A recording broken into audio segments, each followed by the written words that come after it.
Hello बच्चों, revision में आज हम देख रहे हैं साइंस का अध्याय 7 जीवों में विविधता। यानी प्रकृति में जितने भी जीव हैं वो सब किसी न किसी प्रकार से एक दूसरे से भिन्न हैं, एक दूसरे से अलग हैं। तो ऐसे असंख्य जीव हैं जो हम अपनी दैनिक दिनचर्या में देखते हैं, या आप मनुष्यों को ही ले लो। सभी मनुष्य एक दूसरे से संरचना में, बनावट में या बोलचाल में किसी न किसी रूप में सभी एक दूसरे से भिन्न है। तो वो सभी जीवों में विविधता पाई जाती है। शारीरिक संगठन के आधार पर, पोषण के आधार पर, उनका रहन सहन और निवास के आधार पर उनमें भिन्नता पाई जाती है। तो उस जीवों की पहचान करने के लिए और उनका अध्ययन सरलता से करने के लिए सभी जीवों का वर्गीकरण की पद्धति द्वारा अलग अलग समूहों में, अलग अलग वर्गों में रखा गया है।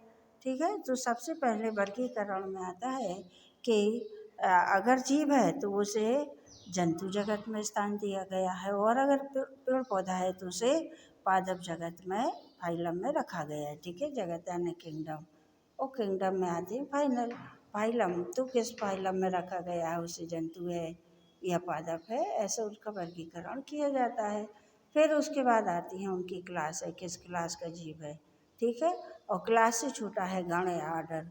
क्लास के अंदर आते हैं गण या आर्डर, किस आर्डर का या किस गण का है। और गण या आर्डर के अंतर्गत आते हैं कुल या फैमिली हैं। ठीक है, किस फैमिली का जीव है। और फैमिली के अंतर्गत आते हैं वंश। ठीक है, वंश के अंतर्गत आता है जो जीवों के वर्गीकरण का सबसे छोटा रूप है, वो है जाति। तो वर्गीकरण में जाति, किस जाति का वो जीव है। तो बच्चों, वर्गीकरण के लिए हमारे जो व्हिटेकर वैज्ञानिक थे, रॉबर्ट व्हिटेकर, उन्होंने 1959 में एक वर्गीकरण किया था। तो उनका 5 जगत का वर्गीकरण विख्यात है। कौन से जगत थे उन्होंने जो बनाए थे? पहला था मोनेरा, दूसरा प्रोटिस्टा, तीसरा फंजाई, चौथा प्लांटी और पांचवा था एनिमिलिया। तो इस तरह से उन्होंने 5 भागों में समस्त जीवों और पौधों को व्हिटेकर ने 5 भागों में वर्गीकृत किया था। तो इनका वर्गीकरण कोशिकीय संरचना, पोषण के स्रोत और तरीके तथा शारीरिक संगठन के आधार पर इन्होंने इनका वर्गीकरण किया था। ठीक है। और एक और अन्य वैज्ञानिक थे बोस, तो उन्होंने वर्गीकरण में मोनेरा जगत को आर्की बैक्टीरिया और यू बैक्टीरिया में बांट दिया था। ठीक है। तो इस तरह से वर्गीकरण में जो व्हिटेकर ने किया था वर्गीकरण, उसका सबसे पहला भाग जो है या पहला वर्ग है वो है जो जगत थे। तो पहला जगत था मोनेरा। इनने समस्त पौधों और जंतुओं को 5 जगत में विभाजित किया था। ठीक है। 5 जगत कौन कौन से हैं? मोनेरा है, प्रोटिस्टा है, फंजाई है, प्लांटी है और एनिमेलिया। तो ये कुल 5 जगत इन्होंने बनाए थे।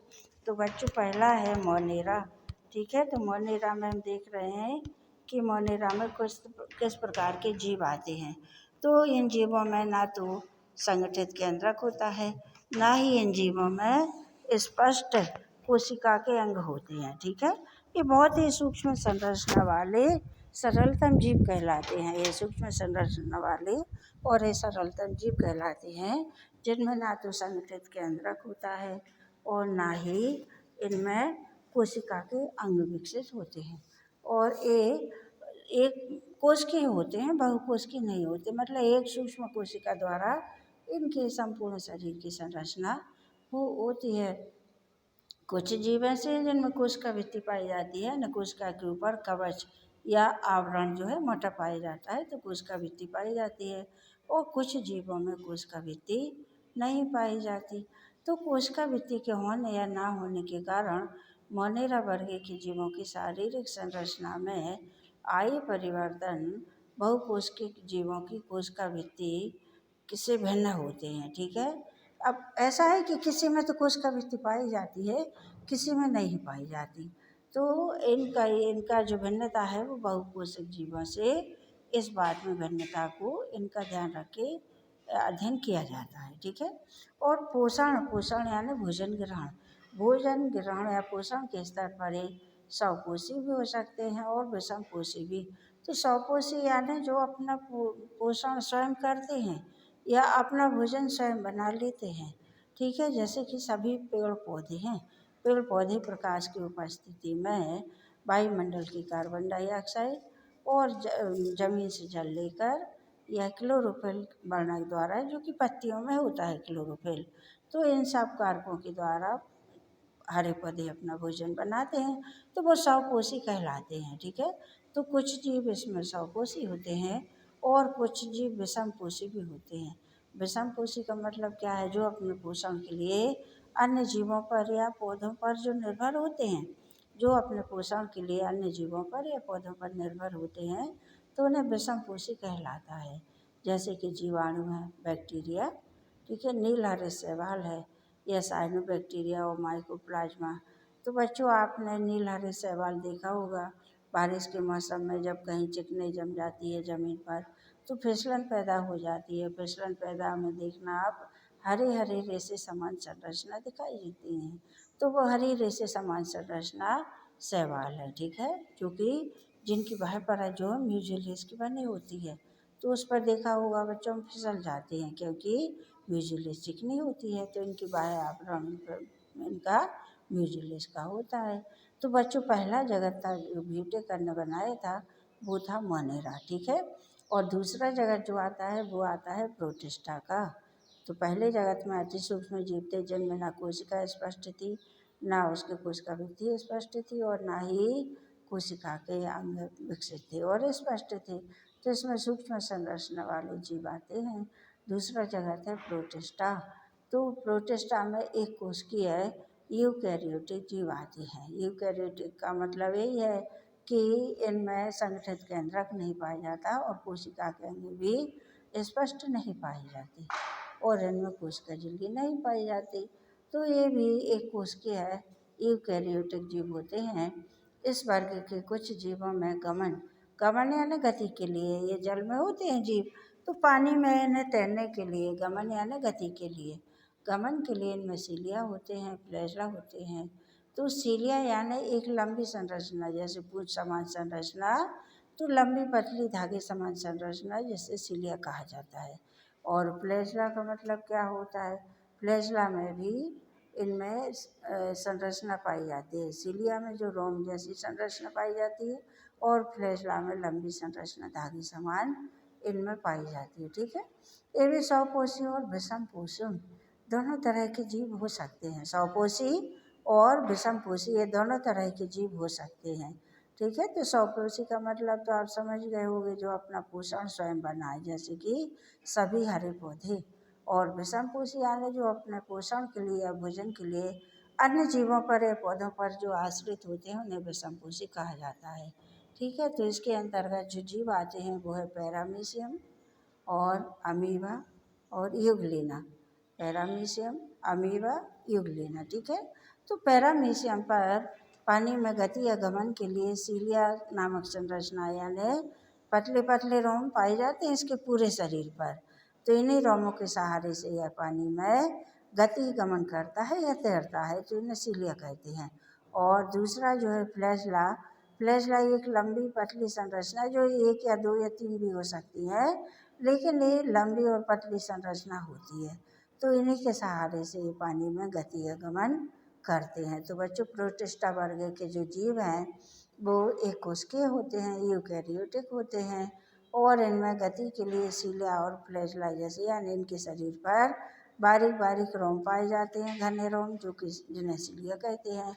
और कुछ में एक या दो लंबी पूंछ समान पतले धागे जैसी संरचनाएं पाई जाती हैं, जिन्हें फ्लैजला कहते हैं।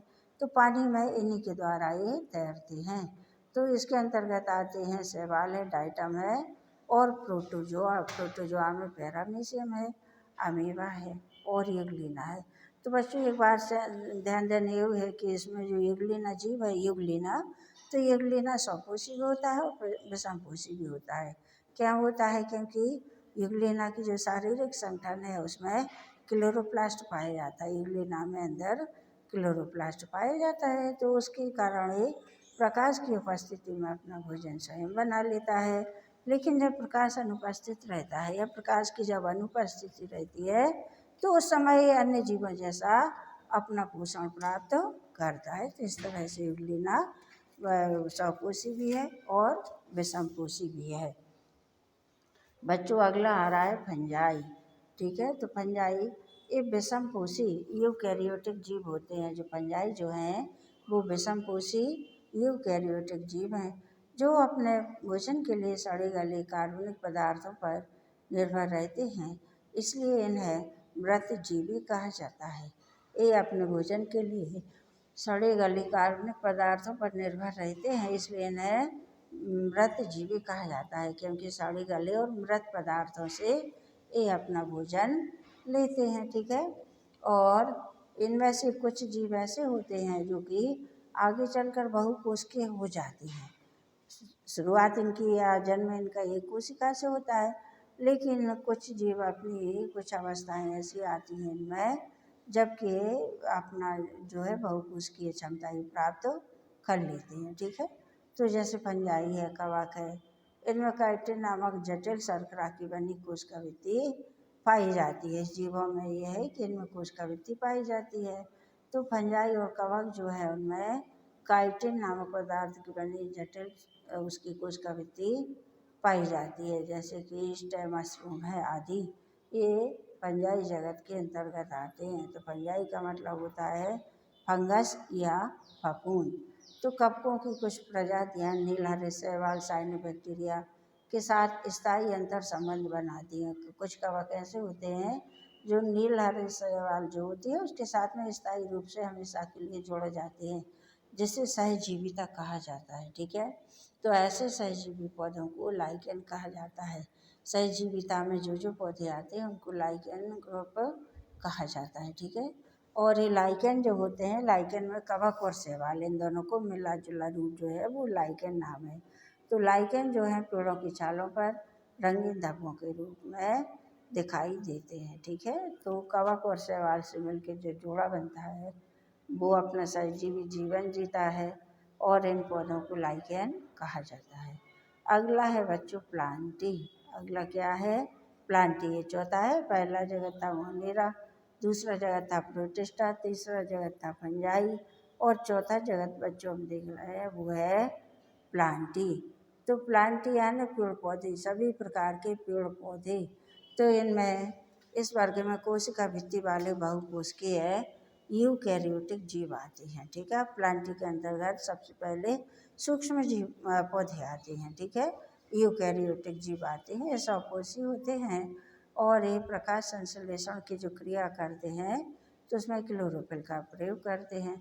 इस वर्ग में सभी पौधों को रखा गया है। ठीक है, तो वैसे तो जंतु ये पौधे हैं हर जगह हमको दिख जाते हैं, तो इनको भी खंडों में रखा गया है, क्योंकि जंतु और पौधों की प्रजातियां बहुत अधिक हैं तो उन्हें भी खंडों में रखा गया है। ठीक है, अगला आता है बच्चों एनीमेलिया। ठीक है, ये पांचवा जगत है एनीमेलिया। तो एनीमेलिया इसके अंतर्गत सभी बहुकोशिकीय यूकैरियोटिक जीव आते हैं जिनमें कोशिका भित्ति नहीं पाई जाती। इन जीवों के कोशिका पर कोशिका भित्ति नहीं पाई जाती और इस वर्ग के सभी जीव जो है वो विषमपोषी होते हैं। कैसे होते हैं? विषमपोषी होते हैं। इस वर्ग के सभी जीव यानी अपने पोषण के लिए एक अन्य जीवों पर निर्भर करते हैं। ठीक है, तो ये थे बच्चों 5 जगत का वर्गीकरण। ठीक है, इसमें कौन कौन से हैं? मोनेरा है, प्रोटिस्टा है, फंजाई है, प्लांटी है और एनीमेलिया। तो व्हिटेकर ने समस्त जीवों को और पौधों को 5 भागों में विभाजित कर दिया था। ठीक है, अब अगला हम डिटेल में जो देख रहे हैं वो है प्लांटी, क्योंकि प्लांटी यानी पेड़ पौधे, हम जहाँ भी जाते हैं हमें पेड़ पौधे जरूर दिखते हैं, या तो विशालकाय जिन्हें वृक्ष कहते हैं या सूक्ष्म आकार के जीव जिन्हें शैवाल कहा जाता है। तो इस तरह के जीव हमें हर कहीं देखने को मिलते हैं ये पौधे। तो ये प्लांटी तो पौधों के प्रथम स्तर का वर्गीकरण इन तथ्यों पर आधारित है कि पादप शरीर के प्रमुख घटक पूरी तरह से विकसित और विभेदित हैं। पूरी तरह से पौधा विकसित है और शाखाओं, फल फूल, पत्तियों में बटा हुआ है या नहीं बटा है। वर्गीकरण का अगला स्तर पादप शरीर में जल और अन्य पदार्थों को संवहन करने वाले विशिष्ट ऊतकों की उपस्थिति के आधार पर होता है। ठीक है, क्या है? जल और अन्य पदार्थ। तो जल का संवहन पौधों में किसके द्वारा होता है? जल का संवहन पौधों में होता है जाइलम के द्वारा, ठीक है। जाइलम की कोशिकाएं जल को जड़ से लेके यानी जमीन से लेके पौधे के शिखर भाग तक यानी पौधे के सबसे आखिरी भाग तक जल जो पौधों में सभी भागों को पहुंचाती हैं वो कहलाती हैं जाइलम कोशिकाएं। और पौधे का भोजन बनता है पत्तियों में, तो पत्तियों से भोजन को पौधे के विभिन्न भागों में जो पहुंचाती हैं उन्हें कहा जाता है फ्लोएम कोशिकाएं। असंख्य होती हैं ये, ठीक है। तो एक के बाद एक अपना कार्य करती जाती हैं, तो उन्हें फ्लोएम कोशिकाएं कहा जाता है जो भोज्य पदार्थों का संवहन करती हैं। और सम्मिलित रूप से इन दोनों के लिए संवहन कोशिकाएं या संवहन ऊतक कहा जाता है, ठीक है। संवहन कोशिकाएं या संवहन ऊतक कहा जा रहा है क्योंकि ये भोज्य पदार्थों का और ये जल का संवहन करती हैं, ठीक है। और उसके बाद में वर्गीकरण में यह देखा जाता है कि पौधों में बीज धारण की क्षमता है अथवा नहीं है। और बीज धारण की क्षमता है तो फल बीज जो है फल के कितने अंदर विकसित है या नहीं है, ऐसा देखा जाता है वर्गीकरण के लिए। तो बच्चों इसके अंतर्गत पहला आता है थैलोफाइटा। पहला प्लांटी के अंतर्गत, प्लांटी को भी कई भागों में बांटा गया है क्योंकि इसमें निम्न स्तर से उच्च स्तर तक के पौधे आते हैं। तो सभी को उनके शारीरिक संगठन के आधार पर कई भागों में बांटा गया है। पहला है थैलोफाइटा। तो इनकी शारीरिक संरचना में विभेदीकरण नहीं पाया जाता, यानी ये जो पौधा है एक तंतु या तने या रेशे के समान बस होता है और इसकी शारीरिक संरचना में जो है वो क्या विभेदीकरण नहीं पाया जाता, यानी ये फल फूल और पत्तियों में ये विभेदित नहीं होता है। और इस वर्ग के जो भी पौधे हैं उन्हें शैवाल क्या कहा जाता है? शैवाल। ये मुख्य रूप से जल में पाए जाते हैं शैवाल। तो शैवाल का नाम है यूलोथ्रिक्स है, स्पाइरोगायरा है और कारा इत्यादि है। इन्हें सम्मिलित रूप से शैवाल कहा जाता है, ठीक है।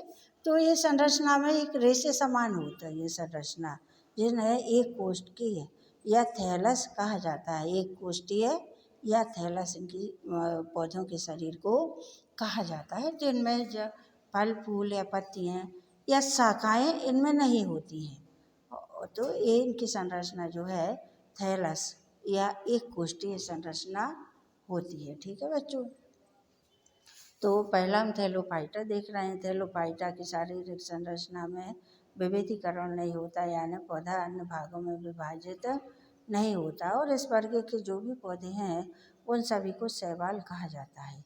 ये सभी जल में पाए जाते हैं। अगला है ब्रायोफाइटा। पहला थैलोफाइटा, दूसरा है ब्रायोफाइटा। तो इस वर्ग के पौधों को पादप जगत का उभयचर कहा जाता है। उभयचर यानी वो एम्फीबिया वर्ग में।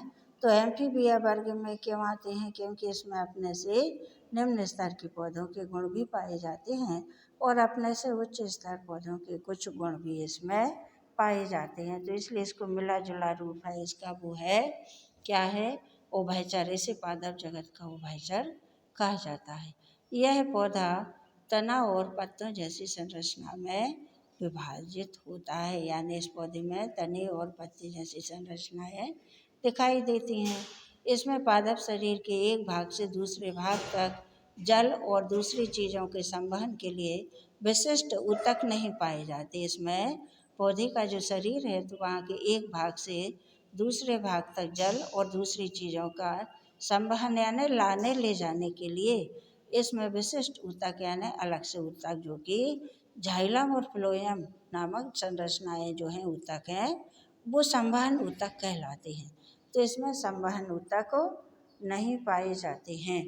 और जैसे कि उदाहरण के रूप में मास है, जैसे फ्यूनेरिया कहा जाता है, और मार्केंसिया आदि पौधों। तो आप देखोगे बच्चों इनकी संरचना, तो इनमें एक आकार में छोटा होता है और इसमें जो है तना पत्ते जैसी संरचना इसमें पाई जाती हैं।